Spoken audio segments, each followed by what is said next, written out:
welcome back to Sunday AM. It's hard to believe that the smash hit musical Evita is almost 40 years old, yet it still fascinates and enthralls audiences to this day. The latest production of Evita opened at the Bord Gais Energy Theatre earlier this week, so I popped along for a chat with the stars of the show.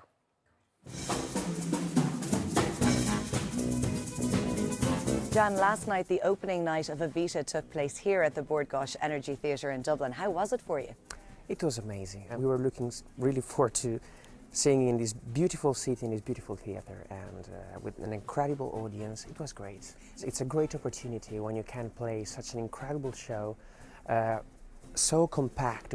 It's not such a long show, but the emotions are so compact in this 2 hours and 10 minutes show. And it's just really a great honor for me to having this opportunity to play every day a character that anyway has so many different colors, and so I can literally enjoy that and change my mood anyway. For those of us who may not be familiar with the story of Evita, can you give us a little bit of an insight? Of course. This is of course the story of Eva Duarte de Perón. We tell people the story from her childhood to the power ship, and also her decline.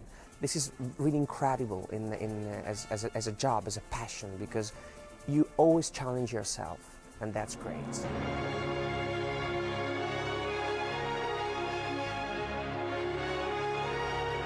Ah, there she is. I finally find my Eva Perón. What a dream role to play.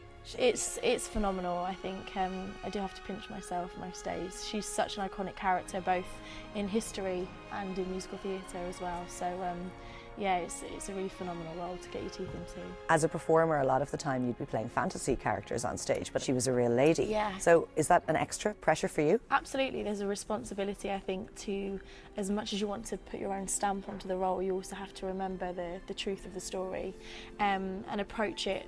As all musicals you should, but not to get too carried away with the music. You have to remember that the story and the truth of it is at the heart of that all the way through. And of course, because Eva Perón gets older throughout the musical, she ages and her hair changes too. Can you talk us through the different wigs that you need to wear in the show?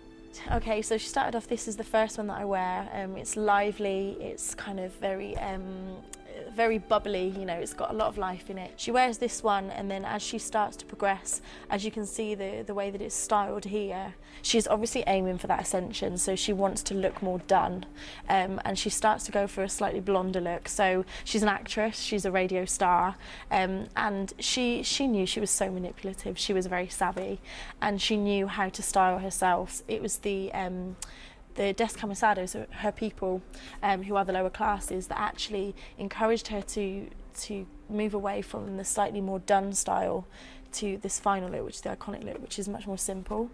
Because this obviously does look so much more kind of higher class and is more in line with the aristocracy, and she needed to still be the people's person. There are other rumours of obscene costume changes throughout this musical in particular. How many do you have? We have 27 costumes in total, yeah. In 2 hours? Do you like to go and see them? I would love to see them. We've got them back here, so I'll show you them.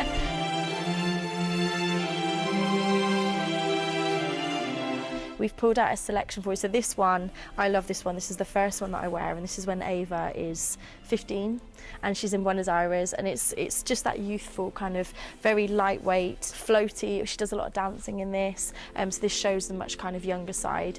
Then as the show progresses, you can see that things start to get a little bit more opulent. So these are the dressing gowns that she wears. We've got a lot more fur, so all of the textures of the costumes become a lot more kind of opulent, and you know, demonstrating that the money's starting to come in. And then this icon dress. Oh, you've got your eye on that one. Oh, okay. I do. Talk to me about this. It's called the icon dress. I think it's about £4,000. And I mean, I feel like a princess when I put it on every day. This is the one that she wears with the lovely scrape back blonde wig, the platinum blonde wig, and I think this is probably the image that most people would associate with this musical, and that's the one when you come out, Don't Cry For Me Argentina, you come out onto the balcony and you could hear a pin drop, because the way that it's lit, the way that you're dressed, the way that the music is just so it's just so rousing, you know, and those are the moments that you just think, this is my job. This is pretty cool. And Evita continues its run at the Bord Gais Energy Theatre until June 17th.